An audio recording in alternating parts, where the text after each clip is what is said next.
Blog Talk Radio. Boa noite, meus amigos. Estamos aqui de volta com o True Outspeak. Vou começar hoje aqui com algumas noticinhas. Olha, vocês não fiquem tristes com esse negócio dessa legislação aí de anti-homofóbica que vai calar a boca de todos os cristãos, inclusive dentro dos templos, né, e pela qual um padre, se ele impedir dois gays de dar um amasso dentro da igreja, o padre vai para a cana, que é a total perversão do atual artigo 208 do Código Penal, que pune o ultraje a culto. Ao contrário, vai passar a ser punido o sujeito que impedir o ultraje a culto, quer dizer, o ultraje a culto vai se tornar protegido por lei. Não fiquem tristes com isso, porque aqui tem a mesma coisa. Tem aqui um deputado chamado John Conyers, que é chefe do Comitê Judiciário da Câmara dos Representantes, que está propondo aqui exatamente a mesma coisa. Só que aqui, evidentemente, não vai passar. Isso não tem perigo de passar, porque um pouquinho de racionalidade ainda tem. Aqui, quando eles querem fazer uma grande bobagem, eles têm que disfarçar muito, né? Agora, por exemplo, vocês veem que toda aquela ameaça de retirar as tropas, etc., até agora não se consumou. Retirar as tropas do Iraque não se consumou até agora, porque é muita loucura. Eles querem fazer a loucura, porque esse pessoal todo está afim de destruir os Estados Unidos, né? Eles estão fazendo aqui o que o Brasil começou a fazer 20 anos atrás. Quer dizer, nesse ponto o Brasil está muito mais avançado do que os Estados Unidos, né?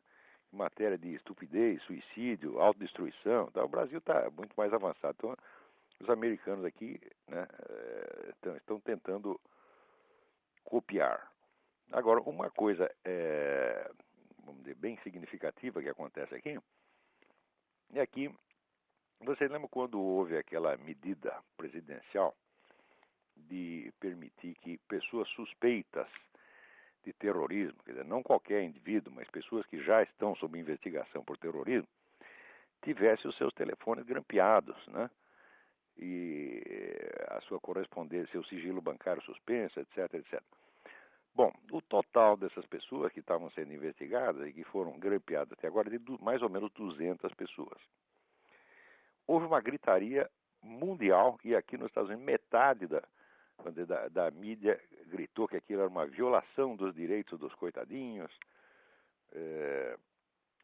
que isso aí ia acabar com a democracia americana, que era a ditadura, etc. Mas fizeram um rolo, um forrobodó dos diabos, né? E é claro que brasileiro pega as coisas, brasileiro não lê a substância das notícias, ele pega, assim, o título, né, a expressão do título, o slogan, e grava na cabeça, né? Então, se você perguntar para qualquer menino no Brasil, eles vão dizer que aqui tem uma ditadura, que o George Bush é um ditador, que aqui não há mais direitos humanos, que os direitos individuais não são respeitados, que a polícia pode prender qualquer um sem justificativa, etc, etc. Bom, na verdade, a medida só valia, né, para pessoas já notoriamente suspeitas de terrorismo.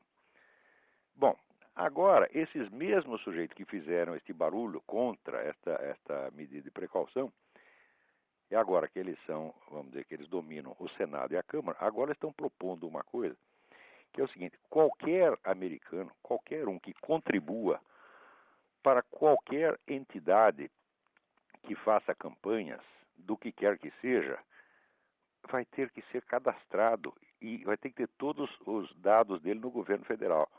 Ou seja, eu, por exemplo, eu contribuo aqui com a NRA, National Rifle Association. Dou lá $20 para a NRA. Como a NRA defende causas, defende o direito de portar armas, essa coisa, é considerada uma causa política. Então, eu já terei que ser cadastrado, tá certo? Então, o governo vai ter todos os dados de todo mundo que contribui para a campanha, ele vai ter o perfil ideológico de cada cidadão americano. Isso é uma coisa mesmo de Alemanha nazista, não como figura de expressão, como usaram essas mesmas palavras para classificar o negócio do grampo dos terroristas.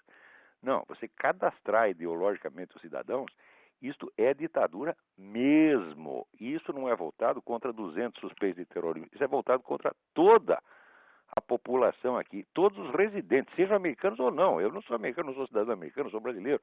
Mas também vou entrar na dança, também serei cadastrado. Porque contribuir para a NRA é contribuir para a campanha de veteranos de guerra, né, que estão aleijados, perderam a perna, perderam um braço, perderam um dedo, perderam um olho, né, e estão aí pedindo socorro. Então, como eu contribuo para isso, e é uma organização conservadora, então serei duplamente fichado se esta maldita lei passar.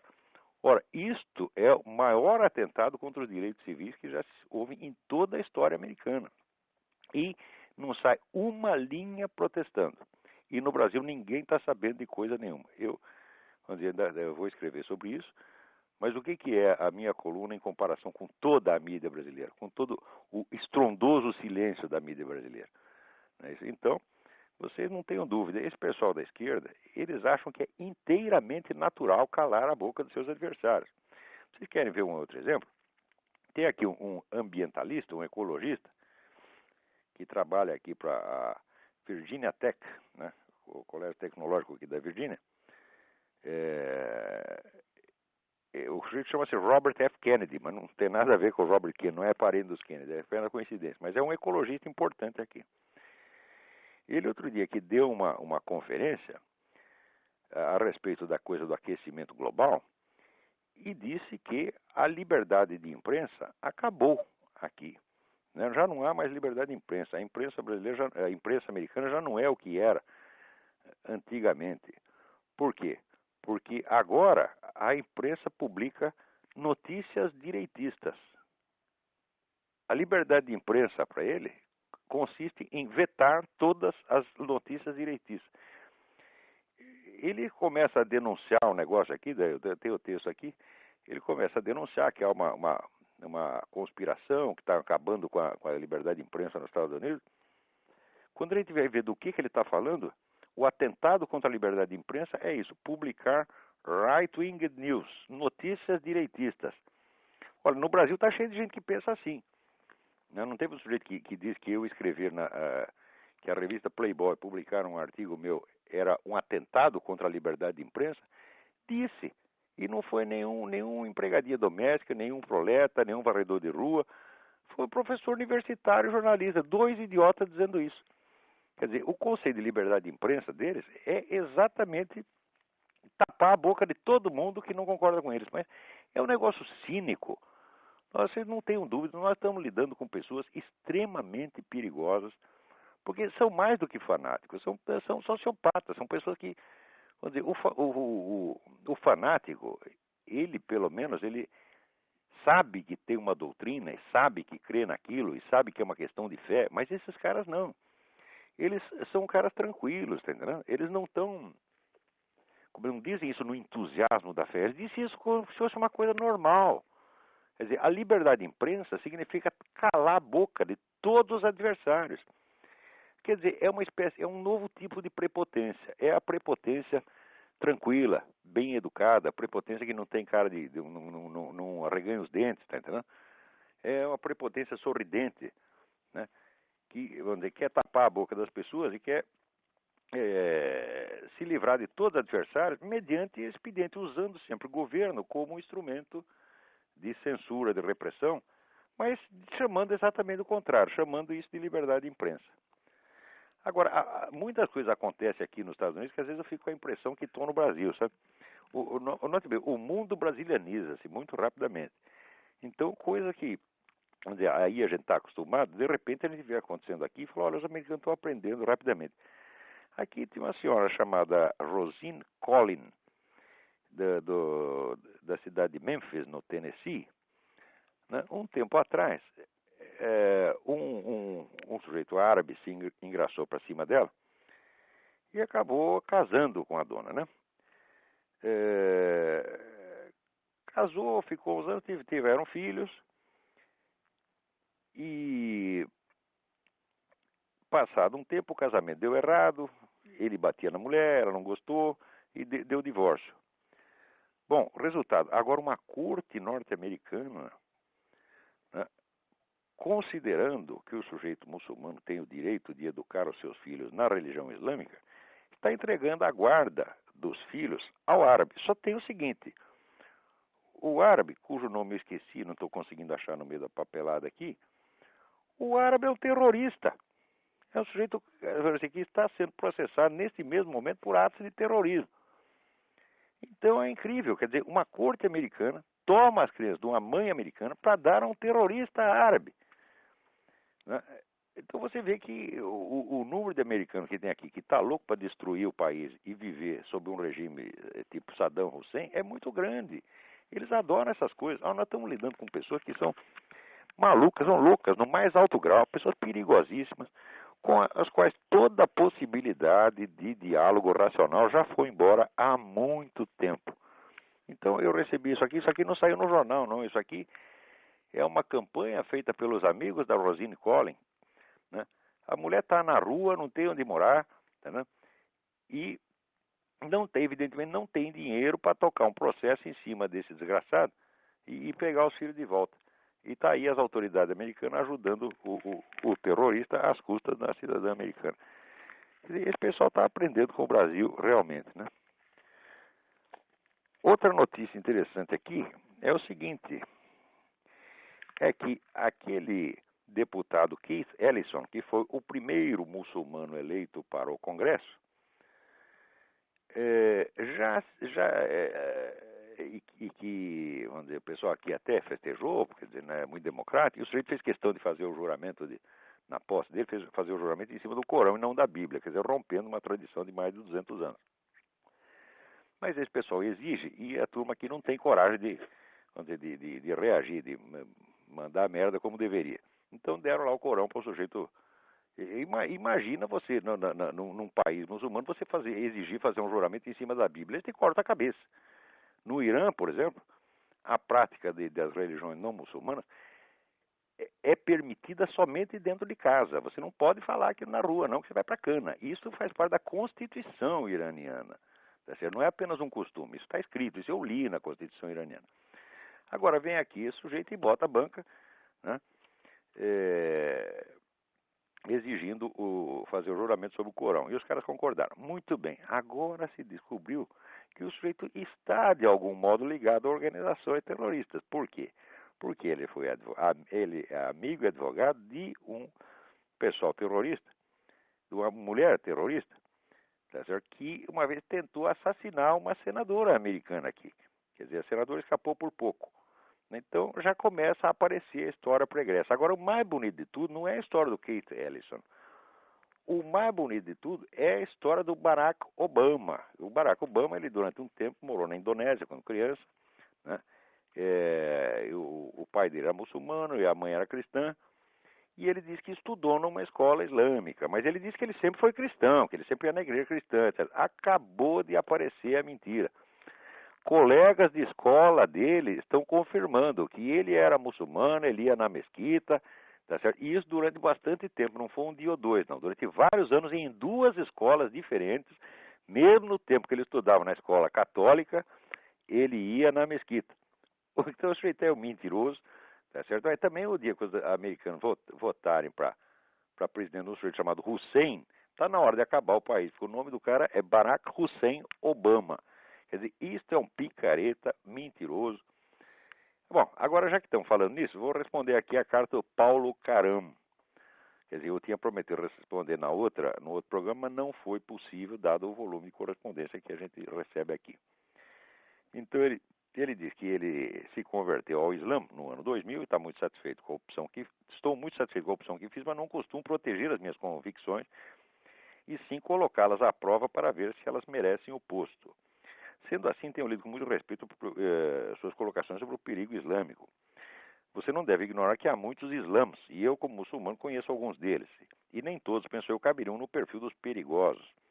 E é justamente aí que mora a minha pergunta. Você conhece suficientemente as várias linhas dentro do Islã? E se sim, coloca todas elas no mesmo saco? Muito bem, então a pergunta é o seguinte: você nunca me peça para eu julgar uma civilização como um todo. Tá certo? Isso é ocupação de desocupado. O brasileiro aqui, todo mundo, o brasileiro tem opinião sobre tudo e ele gosta de julgar, ele gosta de absolver ou condenar.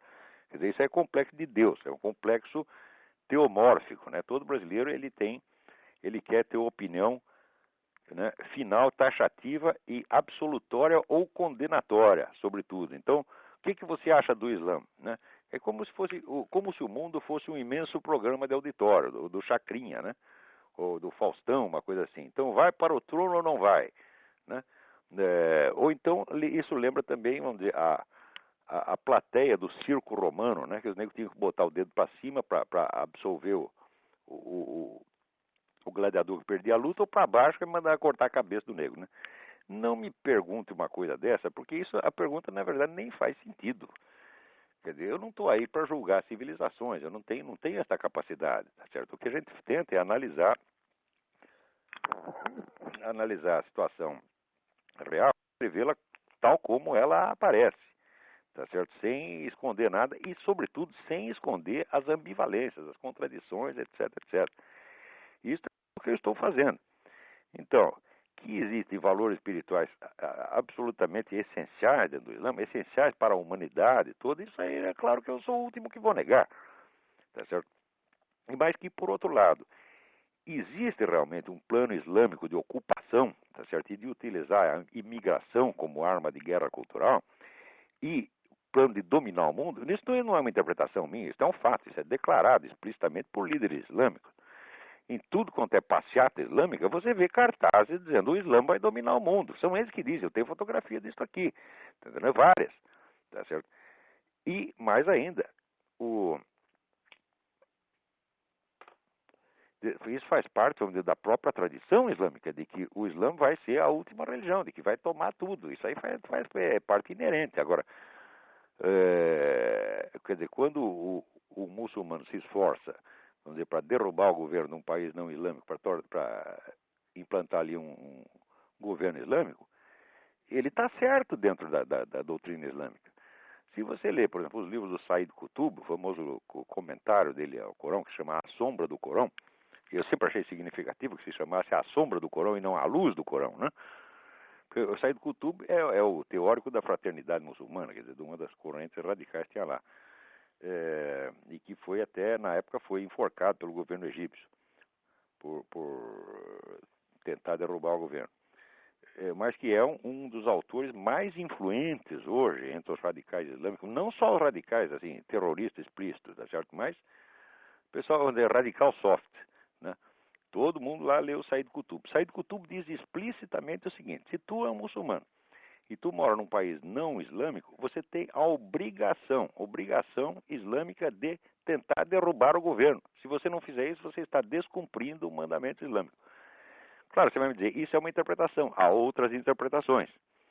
Sim, mas o fato de que esta interpretação, entre outros, seja considerada legítima, tá certo? Mostra que não é possível você delimitar onde termina o Islã bonzinho e onde começa o Islã malvado. Não tem. Primeiro que esse negócio de malvado e bonzinho, não é, com relação a uma civilização inteira, já não se aplica. Tá certo? Mas, digamos assim, um Islã com que os países ocidentais e cristãos podem conviver e um outro que é seu inimigo radical. Né? Eu digo, bom, suponha que haja vários islãs. Tem um islã que é contra isso. Eu digo, bom, o que eles estão fazendo contra? Não estão fazendo absolutamente nada. Aqui, se você pegar a população islâmica dos Estados Unidos, né, a maioria declara que é contra o terrorismo, só que não fazem nada contra o terrorismo. E quando prende um terrorista, vai todo mundo defender o cara. Tá entendendo? Então, o fato é o seguinte, o fato é que existe uma guerra de civilizações, tá certo? E, nisto aí, nós não podemos negar de que a iniciativa invasora começa com o próprio Islã. Você não pode esquecer que os muçulmanos ficaram na Europa durante 8 séculos, tá certo? E saíram de lá a duras penas, tá certo? Então, vamos dizer, a primeira tentativa de dominar o mundo historicamente conhecido, falhou, tá certo? Depois houve outras, mas agora nós estamos vendo a maior de todas. Só que agora não é diretamente pela guerra, porque eles descobriram que na guerra eles não são muito bons. Eles são bons na guerra cultural e são bons na ocupação passiva através da imigração. E como é que se diz? Eles tomam os países a pé, eles vão entrando, tá entendendo? E ficam lá e daqui a pouco eles são maioria. Né? Eles podem fazer isso até em Israel, nada impede que faça isso em Israel. Aliás, existe um plano explícito de fazer isso. Tá certo? Então, o que as outras sociedades, as outras culturas têm que fazer? Elas têm que reagir, elas têm o direito a conservar a sua identidade. E não venha dizer que é possível um país que tem um milênio como a França, por exemplo, de formação cristã, pode conservar a sua identidade se virar um país islâmico. A identidade acabou. Tá certo? Então, isso é uma espécie de genocídio cultural. Tá certo?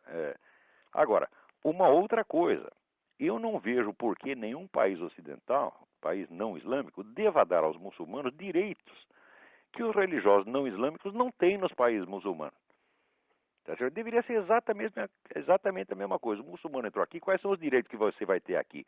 São os direitos que vocês dão aos cristãos no seu país de origem. Tinha que ser exatamente a mesma coisa, letra por letra. Claro que ia ter que fazer uma média, porque tem uns países que são mais tolerantes, né? Como a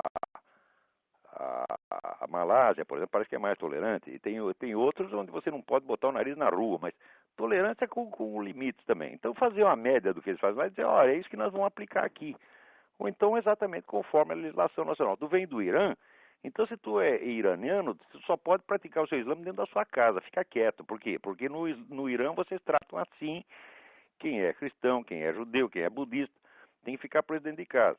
Então, vamos dizer, isso é uma mera questão de justiça, tá certo? Então, não é questão de ser anti-islâmico. Eu nunca serei anti-islâmico, como não sou contra nenhuma das grandes religiões, tá certo? Eu sou contra o satanismo, contra o ateísmo militante, contra, vamos dizer, organizações ocultistas que escravizam as pessoas, isso sim, mas agora contra as grandes religiões, não sou contra nenhuma, tá certo? E não gosto de ouvir falar mal, não. Às vezes a gente vai falar, não, porque então a gente começa a falar mal, não da guerra cultural, começa a falar mal do Islã em si. Fala, não, isso aí eu não quero ouvir falar porque isso é besteira. Tá certo? Nas polêmicas antirreligiosas, a gente pode dizer o seguinte, mais ou menos pode dizer aquilo que Leibniz dizia das filosofias. Cada uma está certa naquilo que afirma e está errada naquilo que nega. Eu até hoje, eu sempre que ouvi um neguinho falando da religião do outro, em 99,9999% dos casos era besteira. Então faz o seguinte, você pregue a sua religião, você pratique, cultiva as virtudes dela, e quanto à religião do vizinho, tu fica quieto. Tá certo? Então, eu não sei se isso respondeu a sua pergunta, mas se não respondeu, pelo menos justificou por que não respondeu.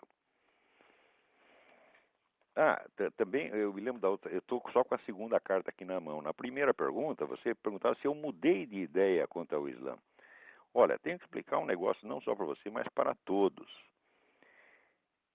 Eu não sou uma fábrica de julgamentos. Eu não sou, vamos dizer, um juiz aqui que está ditando o certo e o errado. Eu sou um investigador, eu investigo a situação de fato com uma puta de uma seriedade, uma sinceridade total. É isto que eu faço e tento esclarecer o que está acontecendo. Tá certo? E quando emito juízo de valor, eu emito juízo de valor àquilo que está, vamos dizer, no meu alcance. Está entendendo? Então, sobretudo, eu não fujo das ambiguidades, não fujo das contradições. Tá certo? E também não tenho nenhuma ilusão de chegar a uma conclusão geral sobre tudo. Poder fazer um julgamento integral de coisas do porte ou do Islã ou dos Estados Unidos. Digamos. Isso é ocupação de desocupado, entendeu? Ocupação de vagabundo, ficar julgando coisas que não estão no alcance dele. Olha, eu não sou Deus, não sou juiz do mundo, tá entendendo? E não é questão de... É que às vezes a pessoa vê a gente falando sobre um aspecto e pensa que aquilo é um julgamento definitivo. E depois houve outro aspecto, ele mudou de opinião. Eu falo, nem mudei, nem fiquei com a mesma. Em primeiro lugar, porque eu não estou aqui para dar opinião. Entendeu? Eu, quando sei a coisa, eu digo, olha, não é minha opinião, é um fato, é assim, assim, assim. Quando é uma análise, eu procuro manter o máximo de rigor científico e filosófico que eu posso. Tá certo?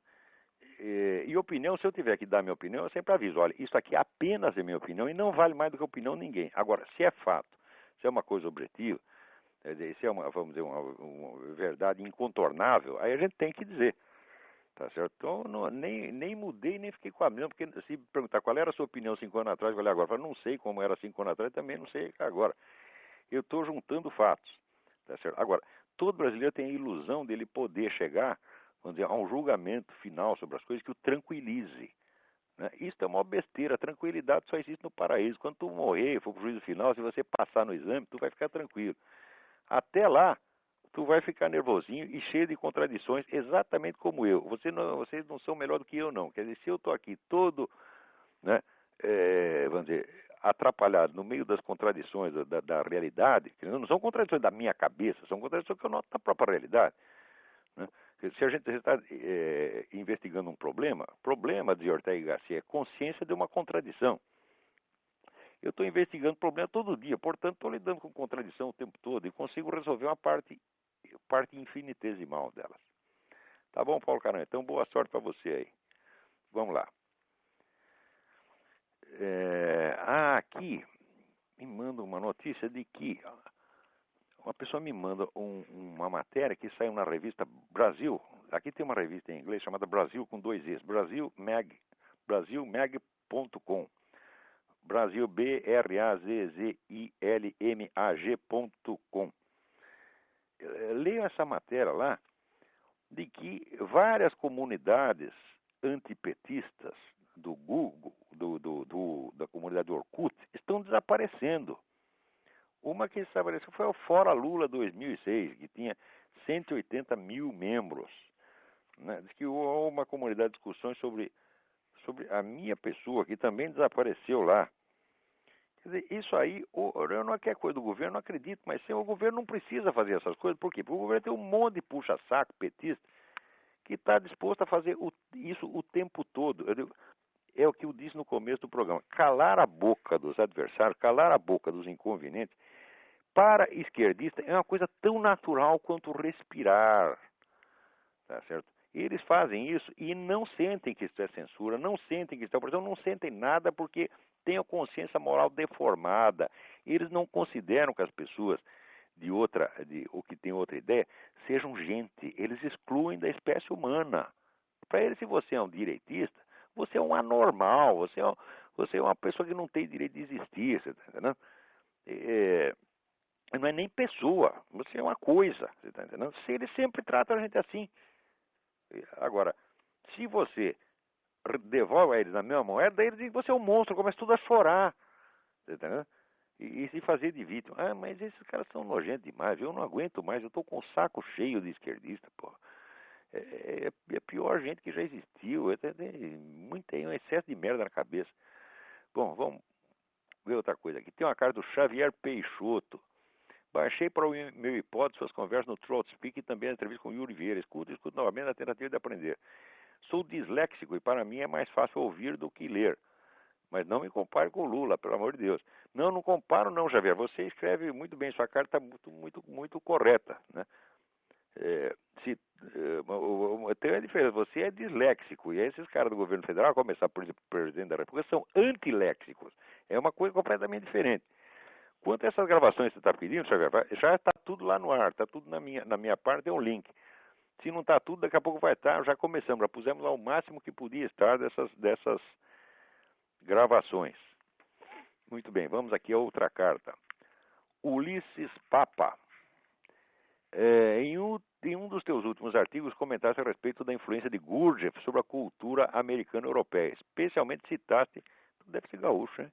Citaste o exemplo do arquiteto Frank Lloyd Wright, que virtualmente seria uma espécie de Gurdjieff sobre a prancheta. As concepções de Wright a miúdo extrapolam o âmbito arquitetônico e erram o pensamento utópico, com grandes ideias futuristas das relações urbanas dos indivíduos que dão realidade a essas últimas. Além disso, chegou a propor e a experimentar com seus discípulos um modo de vida dito alternativo, um laboratório humano onde o projetar da arquitetura e das vidas seria o foco do aprendizado, mas onde também haveria total remodelação de hábitos e pensamentos que tenderiam a fugir dos espécimes antiquados localizados extramuros. A Tebaida dos novos anacoretas se chamava então Taliesin. Em primeiro lugar, Ulisses Papa, você escreve muito bem, já que sua carta está muito bem escrita, só não pode ler inteiro por falta de tempo. Então, ele me pede informação sobre essa história secreta. Esse negócio, olha, eu estava desconfiado disso fazia muito tempo, né? Mas não tinha certeza. Porque quando você vê surgir esses movimentos assim, que junta, por exemplo, uma teoria estética com uma teoria social nova, utopista, etc., etc., e forma a comunidade, tá entendendo? e vive todo mundo mais ou menos um novo estilo de vida mais ou menos uniforme, né? Ou, quer dizer, onde as pessoas não se limitam, por exemplo, a imitar uma pessoa porque a admiram. Não, mas existe uma disciplina, quando é expressa que a gente tem que manter, né? Então, aí sempre tem coisa atrás. E quando você vai procurar, tem alguma organização ocultista, né? E muitas vezes o dedo islâmico por trás, tá certo? O dedo islâmico remoto, porque o Gurdjieff é um agente remoto, tá certo? Da penetração islâmica no Ocidente, né? Mas eu tinha essa dúvida, daí de repente me aparece um livro que mata a charada. É o único livro que existe a respeito, mas ele é tão bem documentado que não tem como escapar. Os autores chamam-se Roger Friedland, Friedland, e Harold Zellman, Zellman.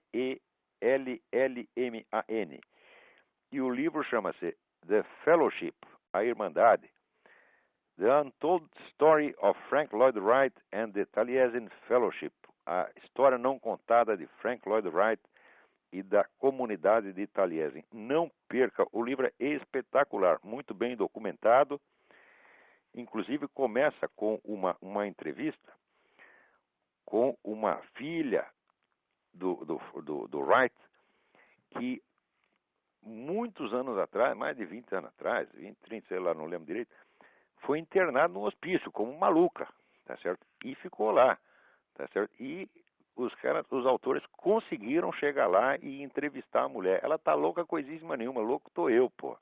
Ela tá sabendo de tudo, né? E ela conta muita coisa de lá dentro, mas eles não vão assim seguindo a opinião dela, não. Eles foram verificar tudo.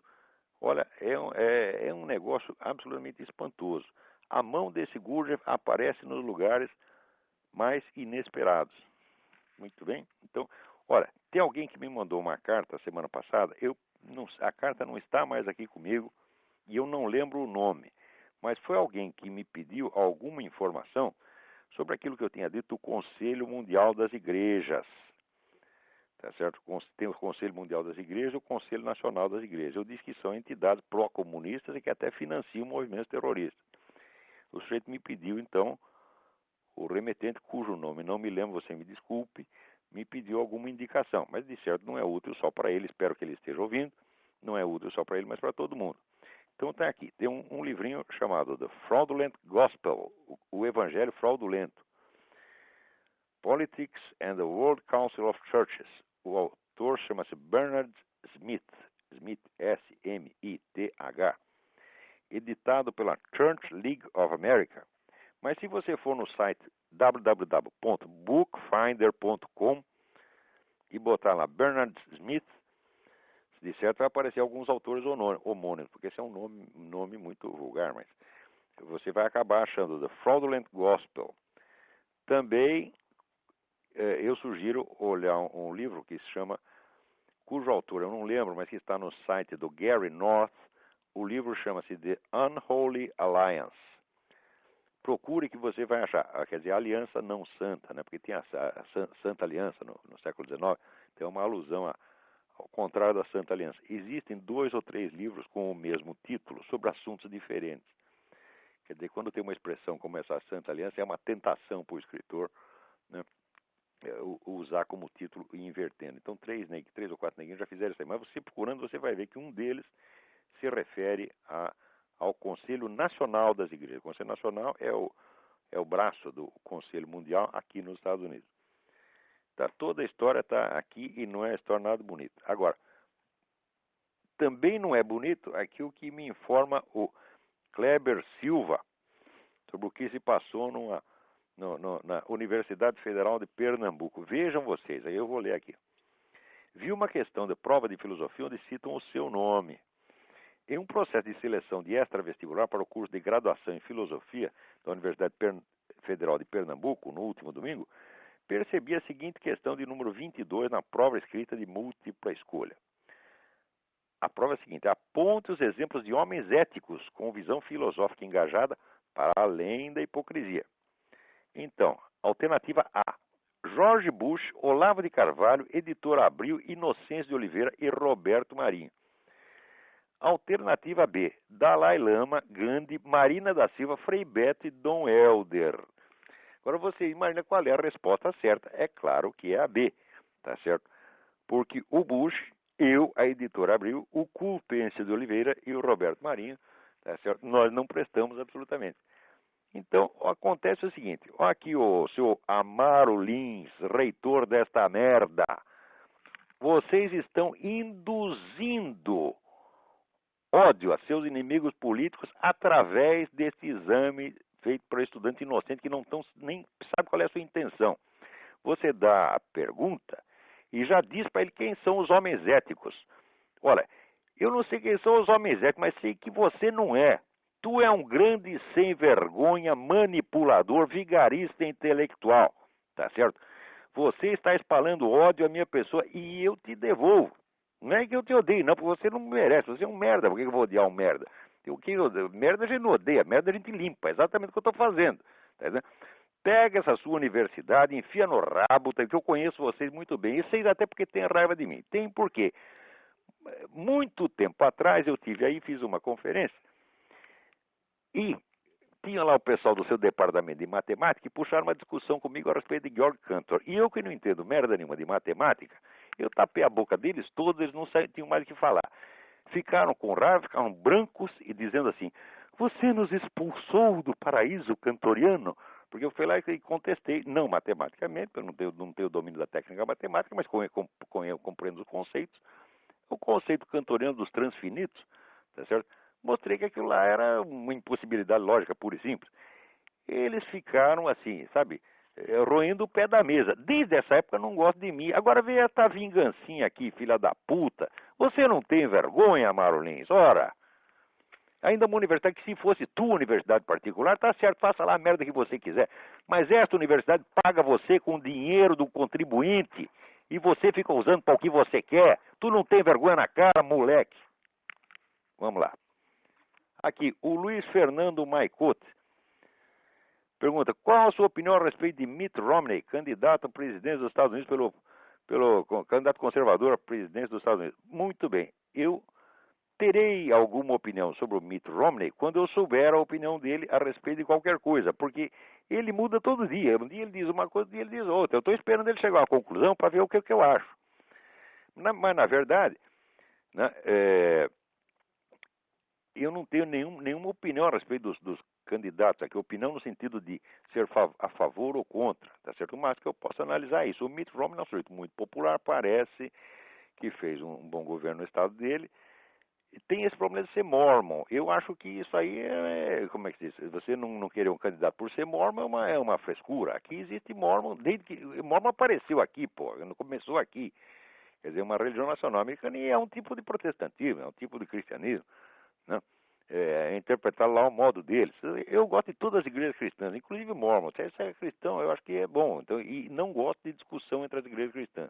O dia que você quiser falar mal agora eu não gosto de ninguém que fale mal de budista, de igreja budista, nem muçulmano, vou gostar de que fale mal de cristão.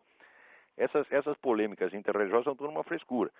Mas tem gente aqui que acha que o candidato mormon não pode ser. Eu não aceito por causa disso. Isso não é objeção. A objeção contra ele é que ele é que nem o John Kerry. Ele é o John Kerry da direita. Cada dia fala uma coisa. Um dia ele é a favor, outro dia ele é contra. Então vamos esperar o homem estabilizar para daí ver se ele consegue dizer alguma coisa. Agora, você não pensa que os outros candidatos são muito melhor, não. Porque o Giuliani, por exemplo, ele diz que se ele for eleito presidente, ele vai nomear só juízes conservadores para a Suprema Corte. Mas o fato é que ele, como prefeito, todos os camaradas que ele indicou para altos cargos judiciais era tudo esquerdista.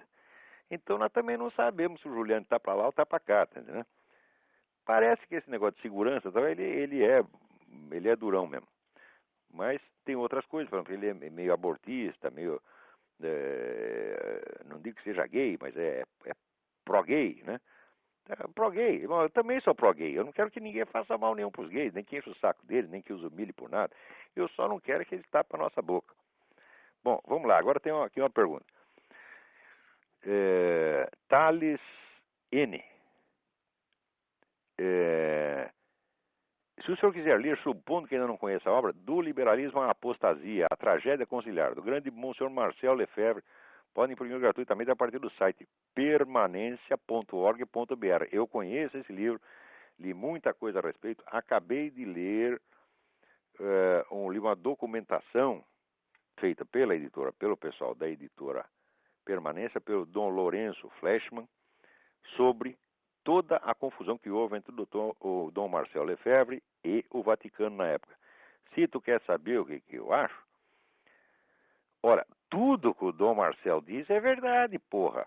E o que ele prevê para o futuro aconteceu exatamente do jeito que ele disse. Então, eu acho que o homem estava inspirado, quer dizer, com relação à doutrina, tá certo? E a conduta religiosa, moral, ele era impecável, tá certo? Ao passo que o pessoal do Vaticano está tudo com meias palavras, inclusive o Ratzinger, né? O Ratzinger tratou deste negócio aqui do caso do Dom Marcel exatamente do estilo Mitt Romney, tá entendendo? Nem sim, nem não, muito antes, pelo contrário. Eu sei que ele fez de conta que abriu as portas para o Dom Marcel na época e no dia seguinte estava o homem excomungado, tá entendendo? Agora, parece que o Papa Bento XVI, né, está saindo um pouco melhor do que o cardeal Ratzinger. Do Ratzinger eu nunca gostei. Espero que depois de eleito Papa ele tenha a inspiração da divina providência, do Espírito Santo, seja guiado pelo Espírito Santo, que Deus o proteja. Agora, o Dom Marcel, olha, ele pode até ter errado politicamente, estrategicamente ou taticamente, no negócio de forçar aquela sagração dos bispos e apressar uma ruptura. Ele pode ter errado taticamente, mas isso não é pecado, ninguém é obrigado a ser um gênio estratégico ou tático. Agora, na essência do problema, o Dom Marcel tinha razão em tudo, considera um dos grandes homens do século XX, porque ele entendeu o que estava acontecendo de ruim no concílio e entendeu o que vinha por aí, você está entendendo? E com grande clarividência, inspirado mesmo por Deus, tá certo? Ele tomou a posição dele não só em função do que estava acontecendo, mas do que ele sabia que ia acontecer para a igreja depois. Não é isso? Então, eu espero que Deus tenha dado a Dom Marcel a recompensa eterna que ele mereceu. Por falar nisso, junto com este livro que eu mencionei, do Dom Lourenço Fleshman, tem um livro do Dr. Júlio Fleshman, chamado O Itinerário Espiritual da Igreja Católica. É um grande livro. Se puderem, comprem na editora permanencia.org.br. Eu não acabei ainda de ler, mas eu, inclusive, com grande tristeza, fiquei sabendo com muito atraso da morte do Dr. Júlio Fleshman, ocorrido uns 2 ou 3 anos atrás. Eu tinha uma grande apreciação para o Dr. Júlio. O Dr. Júlio foi um homem que nasceu no judaísmo e se converteu ao catolicismo por influência do Gustavo Corsão, que era vizinho e amigo dele. E se tornou o nego mais católico que eu conheci no Brasil, talvez no mundo, tá certo? Um homem de uma fidelidade, de uma devoção e também de uma coragem, porque ele tomou partido do Dom Marcel e ficou até o último dia, tá certo? Permaneceu fiel à sua opção. Eu perdi, quando eu mudei para a Romênia, eu perdi o contato com o Dr. Júlio, tá certo? Mas, olha, podem acreditar, foi um grande homem, foi um autêntico homem de Deus.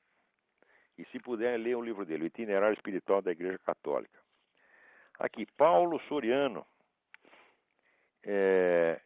escreve pedindo alguma dica sobre a relação entre o filósofo Spinoza e os pensadores portugueses da época. É claro que esta relação existe, tá certo? O assunto é muito complicado, mas só para abreviar, tem um livro aqui que eu te recomendo. Chama-se História do Pensamento Filosófico Português. É uma obra coletiva sob a direção de Pedro Calafate, publicado deixa eu ver aqui, publicado em Lisboa pela Editorial Caminho. É uma obra em 6 volumes. Existem vários trabalhos lá dentro de vários autores que são de muito interesse. Seria longo demais entrar neste assunto aqui. por uma coincidência, o José Paulo Soriano de Souza é um descendente do filósofo brasileiro José Soriano de Souza, que é um desses muitos intelectuais brasileiros injustiçados pelo povo que o esqueceu completamente. Eu acho que a edição mais recente que teve de algum livro do Soriano de Souza foi no começo do século XX. E depois não saiu mais nada. Né? Então, fica aí a sugestão. Procure lá no Pedro Calafate. Bom, tem alguém na linha aí, vamos ver quem é. Alô? Alô, Olavo? Eu? Oi, Olavo, aqui é Arthur Weinberg de Recife, tudo bem? Arthur, tudo bem? É o seguinte, primeiramente, peço desculpa aí pelo nosso reitor da nossa universidade aqui, né, mas ninguém é perfeito e patinhos feios existem em todas as cidades, né? Esse cara desonra o estado de Pernambuco. Esse aqui adora Pernambuco, adora Recife. Eu acho um dos poucos lugares que ainda tem um resto de cultura nesse país, é aí. Né? Pode ter certeza. Aí você tem o Alberto da Cunha Mello, tem o Ângelo Monteiro, tem um monte de gente bacana aí. Né? Agora esse cara ele tinha que ser posto para fora dessa universidade a pontapé, tinha que arrumar um emprego para ele de cabo eleitoral petista. Com certeza, com certeza. Olavo, é o seguinte, eu estava assistindo o Globo News e vi aquele programa Sem Fronteiras, né? Que é um dos poucos programas, talvez, né, que dá para salvar alguma coisa aqui na TV brasileira, né? Talvez porque é paga, né, e o pessoal seja um pouco mais exigente. E aí se falava sobre a entrada da Turquia na União Europeia, né? E mostrando lá a questão do custo que seria para a União Europeia a entrada da Turquia. Mas eu achei muito interessante o programa porque ele mostrou que talvez seja mais caro para a Europa, né, se negar a entrada da Turquia, porque poderia ser que a Turquia fosse cooptada pela Rússia, né, ou então fosse cooptada por um outro modelo, que seria o modelo fundamentalista islâmico, né, do Irã. Então, diante disso aí, talvez seja realmente o caminho para a Europa absorver a Turquia e esse secularismo, essa democracia árabe, né, tida pelos alguns analistas, ou arcar com o preço mesmo de uma Turquia russa ou uma Turquia iraniana. O que você acha disso aí? Pois olha, isso aí é uma assembleia de diabos, porque você falou a comunidade europeia, tem a comunidade europeia, tem o bloco russo-chinês, que agora é o famoso Pacto de Solidariedade de Xangai, né? E tem o bloco islâmico. Quer dizer, é um monte de capeta isso aí, porque a comunidade europeia é um coletivo no sentido comunista da coisa, tá entendendo? Quer dizer, é um pessoal totalmente coletivista, pessoal metido na ideia de governo mundial também, que a comunidade europeia é um passo, é uma etapa para o governo mundial, e é aquele negócio, aquela mania, fúria regulatória, regular tudo, se o sujeito pode fumar, se pode comer pastel, se pode peidar na rua, tá entendendo? Essa mania regulatória, quer dizer, que esse pessoal da esquerda acha que eles sabem o que é bom para todo mundo, e quem não concorda com eles tem que ir para cana. E aquela coisa da burocracia também, né? Como é? Aquela coisa da burocracia, né, europeia, né, em que a população nada participa do processo, né, de formação. Não, porque hoje é democracia indireta, né? Comissão técnica. Você não acredita o que os caras estão fazendo. Esse negócio, por exemplo, aqui é o tal do NAFTA, né, que como diz, a Tratado de Livre Comércio aqui da América do Norte, tá certo? Ninguém decidiu nada. O parlamento não dá palpite. É meia dúzia de tech que decide e tá acabado, porra. Quer dizer, a gente fala de democracia, avanço da democracia, esse palhaço, esse Norberto Bobbio fica dizendo que a democracia está avançando. Está avançando coisíssima nenhuma. Cada vez mais assuntos importantíssimos são decididos não é que sem que o povo opine, sem que o povo nem fique sabendo. A Inglaterra, por exemplo, ela transferiu, tá certo, uma boa parte da administração da sua segurança nacional para a comunidade europeia, sem que o povo na Inglaterra fique nem sabendo. Eles fizeram uma pesquisa lá, diz que 85% dos súditos da rainha ignoravam o negócio. Aqui também, esse negócio do NAFTA também é assim. Agora querem fazer a superestrada, super highway, que vai atravessar tudo para unificar a América do Norte, vai unificar rodoviariamente, ao mesmo tempo que os caras já estão unificando administrativamente. E isso nem é discutido no parlamento, nem passa, é tudo comissão técnica. Então, veja, tanto para mim, tanto faz a Turquia ficar com um dos três, porque para mim merda é merda, tá entendendo? Comunidade Europeia, Pacto de Solidariedade de Xangai, ou Bloco Islâmico, no momento, estão todos eles só fazendo besteira, só prejudicando a humanidade. Então, qualquer dos três que a Turquia entre vai ser ruim para a Turquia. Por exemplo, eu vi os efeitos, por exemplo, que está a entrada na comunidade europeia, teve na Romênia. Porque os caras entram na comunidade europeia porque eles precisam de dinheiro. Então vão lá pedir dinheiro, pelo amor de Deus. Em troca, os caras dizem, te dou dinheiro, mas toma aqui as leis que você vai baixar. O ensino vai ser assim, a saúde pública vai ser assim, a segurança, a polícia vai ser assim, assim, assim. Isso aqui são as palavras que pode falar, aquilo as palavras que não pode falar. E o país tem que ficar de joelho na frente desses caras. E pior é que são esses mesmos filhos da puta, que saem incentivando o terceiro mundo contra os Estados Unidos, né, e falando isso, vocês têm que defender sua soberania nacional. Defender a soberania nacional quer dizer ficar de joelho de quatro dentro da ONU, dentro da comunidade europeia, ou dentro dessa porcaria de unidade latino-americana que estão fazendo agora. Quer dizer, eles estão acabando com a soberania, usando a palavra soberania, estão pensando num cinismo que não acaba mais.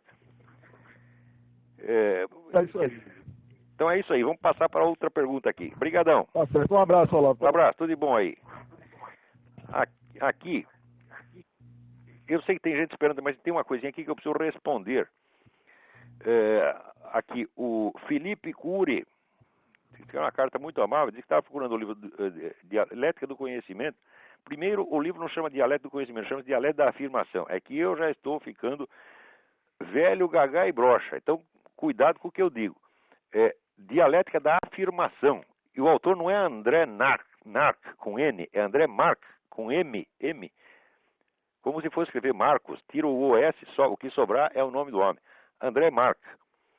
Tá certo? Você pode achar uma tradução em espanhol na editorial Gredos, G-R-E-D-O-S, a editorial espanhola. É uma tradução muito boa. Eu não tenho um único livro desse camarada no original, todas as traduções espanhola. Então, mas você acha, a editorial Gredos tem um site na internet. Ele também pede sugestões do livro de história, especialmente sobre a Revolução Francesa. Olha, existe um historiador francês chamado Pierre Chonu, C-H-A-U-N-U, Pierre Chonu, que escreveu vários livros interessantes. Procura os livros dele também no Bookfinder. No Bookfinder existe uma seçãozinha para livros em francês, espanhol, italiano, etc. Procura lá que tu acha o livro do Pierre Chonu. Agora, tem um livro que todo mundo tem que ler, que é o famoso livro do Hippolyte Taine, T-A-I-N-E, que é um clássico do século XIX. O livro chama Origine de la France Contemporaine, quer dizer, Origens da França Contemporânea. E este livro, para mim, é o maior livro de história que alguém já escreveu. O homem fez o impossível ali, né?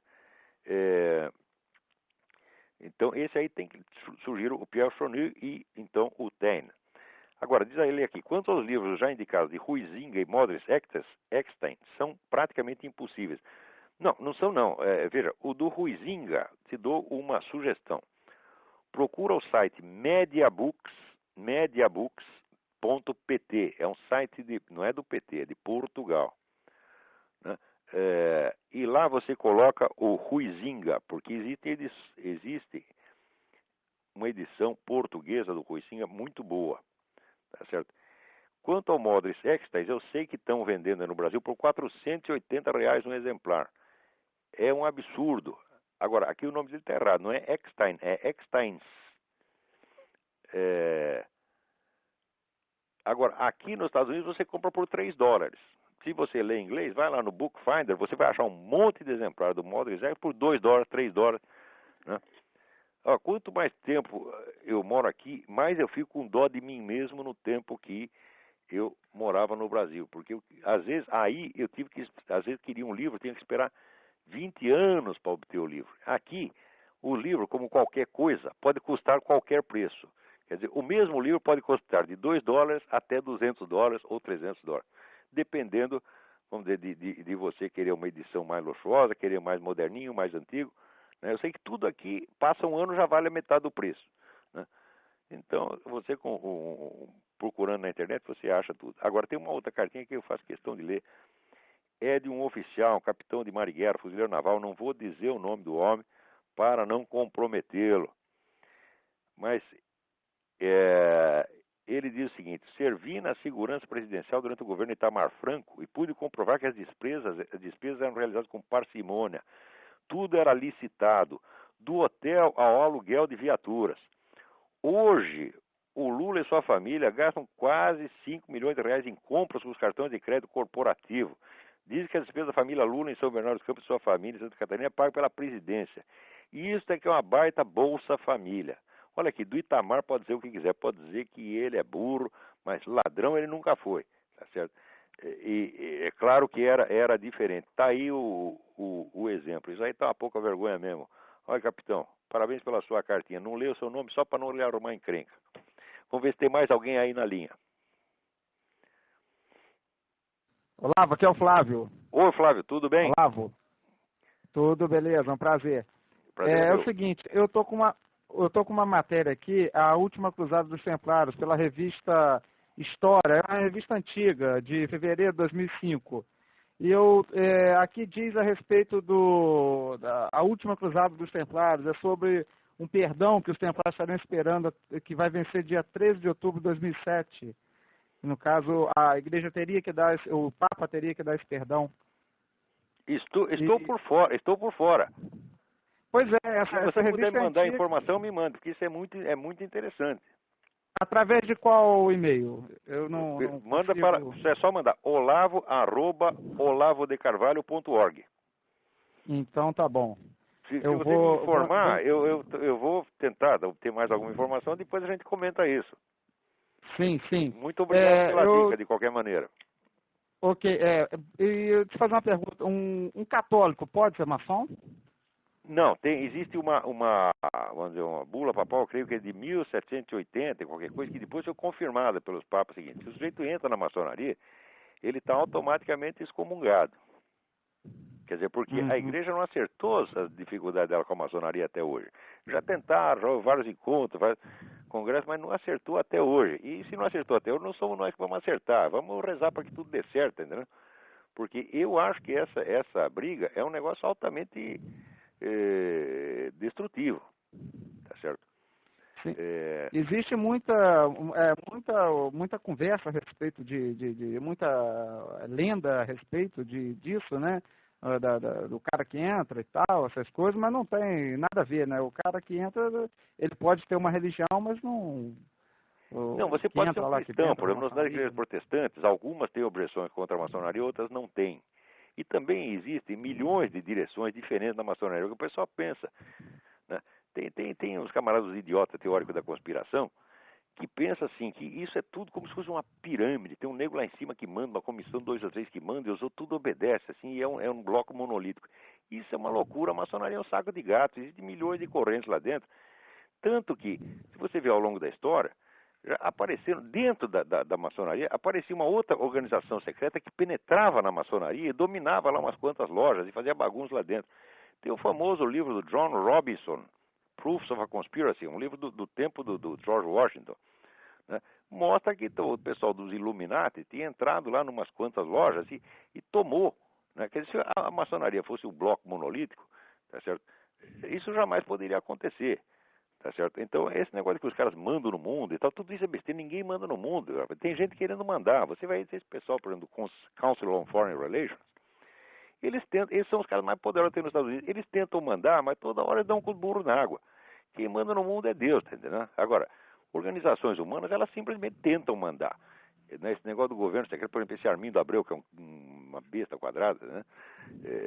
Ele é tão burro que ele diz que os meus artigos de 1999 foram plagiados do livro que ele publicou em 2005. Quer dizer, além do que eu digo, é totalmente diferente do que ele diz, né, ainda tem esse pequeno problema das datas. Mas ele acredita, existe o poder secreto, né, o poder que manda no mundo, etc. Não manda merda nenhuma, entendeu? O que existe é uma competição, tem uma briga de foice no escuro. E dentro da maçonaria, as grandes brigas se dão dentro da maçonaria. Se você vai ver a nossa proclamação da República, foi uma briga interna da maçonaria, uma parte queria isso, uma parte queria aquilo. Que resultou? Partiram pro pau, entendeu? Então, a maçonaria não é um bloco monolítico, existem muitas. Isso aí é como o Islã, tá certo? Você tem 1001 correntes lá dentro, tá certo? E a gente não existe pode um julgar. papa. Como é? Não existe um papa, né? Não existe assim um líder. Não existe, mas na igreja católica, que tem papa também é um saco de gato, né? Cada um fala o que quer, a igreja brasileira inteira é esquerdista, né? Então, você entra numa igreja aqui nos Estados Unidos e entra numa no Brasil, parece que são duas igrejas diferentes. É a mesma igreja católica, apostólica romana, só que aqui é bem parecido ainda com o pré-conciliar, mas aí no Brasil é todo mundo teologia da libertação. É a CNB do B, como dizia o Meira Pena. Então é isso aí. Vamos ver se tem mais... Alô? Ok. Então, olha, agradeço qualquer informação que você me mandar e depois a gente comenta, tá bom? Muito obrigado, Olavo. Um abração. Tudo de bom.